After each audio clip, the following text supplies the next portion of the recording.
Okay, so now that we've created our head over in Mixamo Fuse, let's go ahead and bring it over inside of 3ds Max for us to use our morph mixer and our morph tools. So I'm going to do file import. I'm going to choose my head base and hit open. Okay. For this, I'm going to leave everything checked, but we will modify this in a moment. One thing to keep in note is Mixamo characters are actually created of multiple pieces. So the head is one element, weirdly named body here, but the eyes are one element, the eyelashes are another model, and the default, which is the kind of cap they give on the bottom of the head, is another one.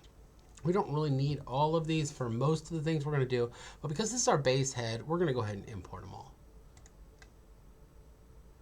You should see your character. Now, the eyelashes are really kind of bizarre. The way they're set up in Mixamo is they use an alpha map to kind of make them be mostly transparent. Most of the time I just delete them. So I'm just gonna suggest, let's just delete these out. All right, so our guy looks fine without eyelashes. Again, if we needed to, we could always add eyelashes later or something, but for this example, I don't want them. All right, the other thing I want to do is I'm gonna probably have to move this guy over a bit. Right now he's right in the middle. So I either need to move him or hide him so we can bring in the other heads. Now, if you're doing all of this just inside of Max, you don't maybe need this step, but because we've created all those heads in Fuse, let's go ahead and just bring them all in.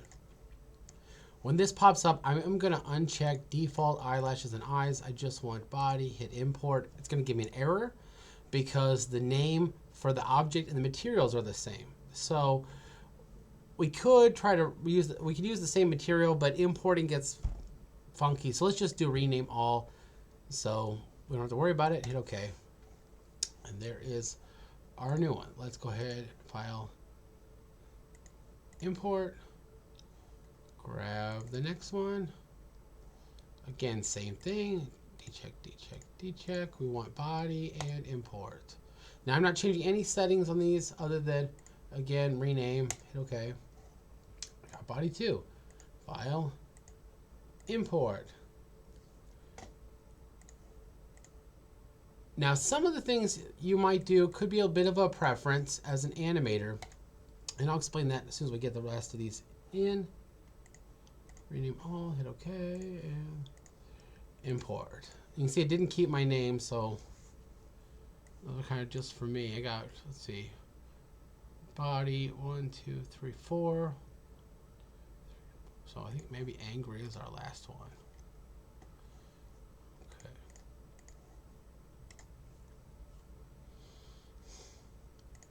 Rename all, hit OK. All right, so the only problem right now is going to be that all of these heads are on top of each other. Now, as an animator, it's up to you whether you want to move the heads to the side so you can see them all at once, or whether you want to hide them and only show the head you're animating. That's kind of a stylistic choice.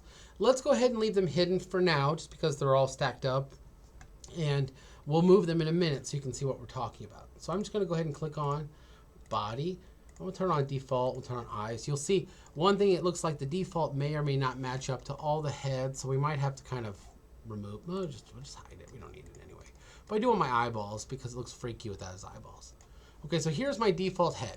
I'm going to select the head and I'm going to come over here to my modifier list and I'm going to add my morph modifier, my Morpher Modifier. Morpher Modifier. It's hard to say. Okay, then here are the slots for the different heads. You can actually click load multiple targets and load them all at once if you want. And this little pop-up window is going to show you. So the first thing it's going to look for is it's going to look for heads that have the same number of vertices. Okay. Maybe I don't know if we need to show them or not, but I'm going to grab them all and hit load. Because we created them all in Fuse, we exported them all from Fuse, this should work out of the box, as it were. Now, what's really cool is, just like in Fuse, now we have these sliders over here, right above my my picture right here. And they're not named very well. We probably should have named the heads better, but that's okay, you know, next time. But you can see now I could animate this guy and basically animate this value, and he would look like he's kind of sort of talking. Kind of sort of, because he doesn't have the right mouth shapes. Ha ha ha, right? And all I'm doing is sliding the slider. Anything with a value in max we can animate. And I have all of these, so I could go, whoa, whoa. Again, we'll just check them all, make sure they're working. Hey, I'm slightly amused. And then the last one, the angry. Ooh, so angry. Ooh, so angry.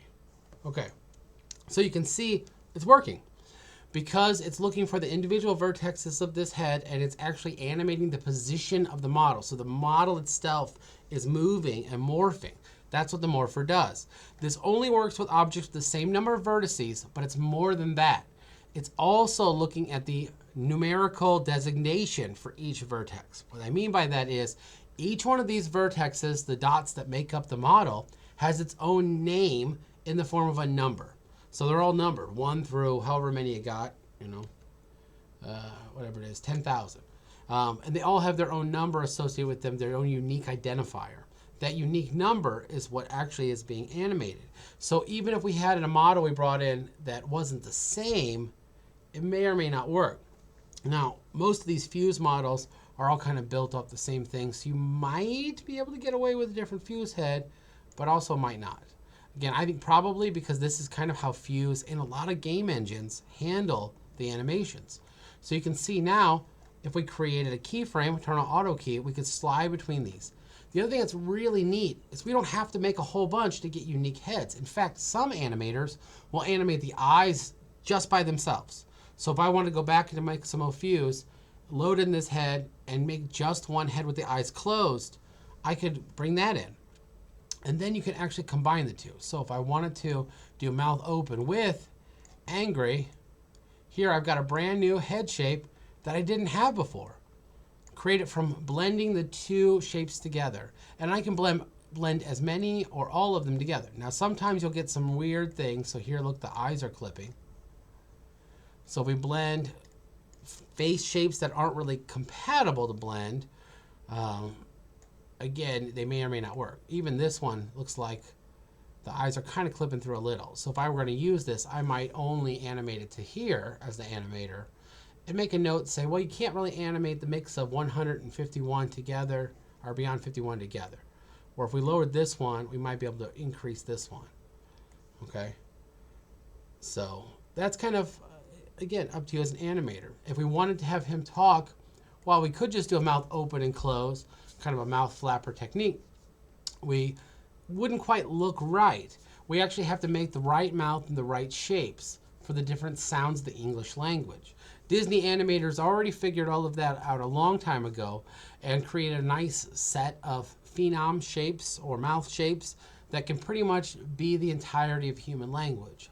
But if we get close enough, it's usually okay. And if you're wondering what I mean by that, if you look at something like South Park, they have a very limited number of mouth shapes, but because they play them at the right timing, it still works. So they don't have to be perfect, right? And you don't have to necessarily have all of them, and you can even create some of them by blending a few. And even if you do have all of them, sometimes when people put extra emphasis on the words, they might go a little bit different anyway. Okay, so that's going to pretty much do it. This is what we're doing for the assignment. We're making a head, we're making different mouth shapes, we're animating those mouth shapes. Now in this instance, these are all mouth shapes done from Fuse, but I could take this a step further. Again, I definitely want to maybe put in the neutral face. Which was the mouth open? I want to at least kind of go maybe a half open here, so that way I'm not having to worry about too much clipping. But let's do this. I'm going to grab my mouse. I'm going to hold down Shift and drag this head over, creating a copy. Now I want a copy, not an instance or a reference. Hit OK. Now this brand new head we made, I'm just going to delete the modifier for this one. Oop. I don't want to delete that modifier because I want that head open.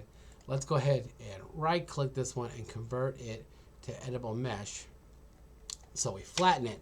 Now its head is open and we should be good to go. Now I will probably keep it editable mesh. Normally I would probably work in edit poly, and for the most part switching between them is not usually a problem. But I'm going to select one of these. I'm going to come over here to soft selection. Soft selection is a pretty cool tool that allows you to kind of push and pull a model like clay. Now if you do it too much, you're not paying a lot of attention to what you're doing, you can create some really unnatural and funky looking things. But we're just going to pull that mouth back a little bit, and we're going to put it up a little bit. We're going to do the same thing over here. Now, I'm not even that worried about if it's exact again.